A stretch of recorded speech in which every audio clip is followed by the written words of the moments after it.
da empresa está sendo cada vez, eu acredito que vai evoluir bastante. Do ponto de vista da gente, do fisioterapeuta, eu acho que sim, a gente precisa divulgar cada vez mais a nossa atuação em todas as áreas, como você falou, nessas 3 áreas, né?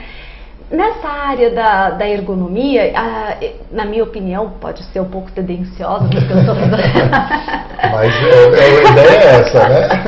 Mas o fisioterapeuta, de fato, ele tem uma formação muito boa para atuar em ergonomia, por causa da biomecânica, Claro. da fisiologia, da fisiopatologia, não que outros não tenham, mas o fisioterapeuta, ele tem, de fato, uma atuação bastante interessante, ou melhor, uma formação bastante interessante para atuação na ergonomia.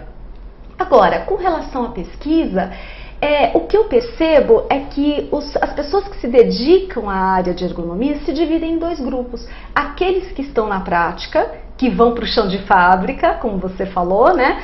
E aqueles que estão na área acadêmica, que fazem os trabalhos de pesquisa. Ambos são extremamente importantes para a ergonomia. O que eu acredito que para a gente divulgar mais, para que a gente possa divulgar mais, tanto em nível nacional como em nível internacional, é o que eu falei, é essa aproximação entre os que estão na prática e os que estão na academia. Então, pegando um gancho nessa sua resposta, então seria isso que levou você a desenvolver o método CN Rossi de ergonomia, ou seja, né, para Larry Dort, ou seja, você desenvolveu essa técnica como você estava ali dentro da empresa, você teve a visão do chão da fábrica e também tem essa experiência acadêmica, como a gente viu no seu currículo, que ministra cursos, coordenadoras, está sempre envolvida dentro da universidade. Você conseguiu somar isso? E quais foram as suas dificuldades e as suas necessidades para o desenvolvimento dessa técnica? Essa pergunta ela é muito boa pelo seguinte, eu comecei a fazer o mestrado justamente para colocar essa prática na teoria, como você falou, ou seja, eu gostaria de comprovar cientificamente esse método. O que é um método? É esse programa completo que eu falo que a empresa tem que ter para ter a eficácia. Que é óbvio, ele pode ser customizado, cada empresa você vai adaptar, mas ele tem um início, um meio e uma manutenção, não diria nem um fim, né? Não deve ter um fim. Provavelmente não. Ele tem um início, ele tem um projeto de implantação e tem uma manutenção. E o que eu gostaria de fazer, do ponto de vista científico, é testar numa série temporal qual é o resultado desse programa, qual é o impacto disso para o trabalhador, tanto em relação à saúde, como bem-estar, qualidade de vida, prevenção, né? O fato é que a dificuldade que eu tenho é justamente de conseguir uma empresa que queira fazer esse programa na íntegra. E que isso case com um período de mestrado ou de doutorado, enfim. Gerar uma parceria para o desenvolvimento, né, do projeto. Entendi. Mas eu ainda não concluí isso, mas em breve concluirei. Assim com que certeza, eu concluir, da fisioterapia, nós estamos ansiosos porque nós precisamos cada vez mais de profissionais que façam esse link. As pessoas acham que são 2 coisas distintas. Teoria e prática. Quem trabalha com científico não desenvolve trabalhos práticos e vice-versa. Isso é um erro, porque para você ser um bom profissional prático, você precisa estar calcado na teoria. E um profissional teórico precisa da experiência prática para desenvolver as necessidades da área. Então acho que isso que precisa acabar, a gente precisa trazer à tona isso, estimular os nossos fisioterapeutas práticos a desenvolverem cada vez mais a parte científica, né? E quais são os desafios e os obstáculos que você teve para elaborar essa técnica? Você disse já, citou uma, que é buscar uma parceria com uma empresa, fazer com que essa empresa abrace o projeto para que você desenvolva.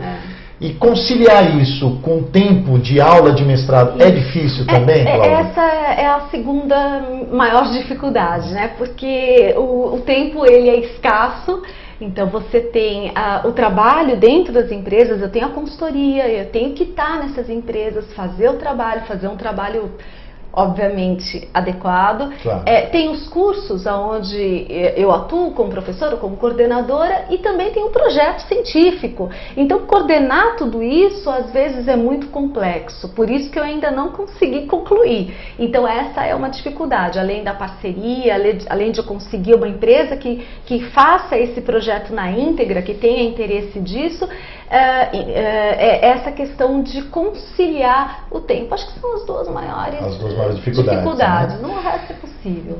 O que você poderia dizer hoje nas oportunidades da ergonomia para a área de fisioterapia? São boas? E qual a dica para a gente encerrar essa nossa entrevista que você pode dar para os nossos telespectadores de como buscar essas oportunidades? Eu acredito plenamente que a área de fisioterapia do trabalho ou ergonomia, elas sejam áreas bastante promissoras, porque elas estão calcadas na prevenção, que é algo que cada vez mais a gente vai ter, claro. Né? Elas estão também baseadas na saúde do trabalhor e em várias outras questões relacionadas à lei e à política dentro das empresas que cada vez mais estão migrando para essa área de bem-estar, de saúde e de ergonomia, e principalmente, como eu falei, daqueles 3 instrumentos legais, ou seja, hoje em dia a empresa ela é obrigada a fazer. Então isso é uma grande abertura para o fisioterapeuta do trabalho.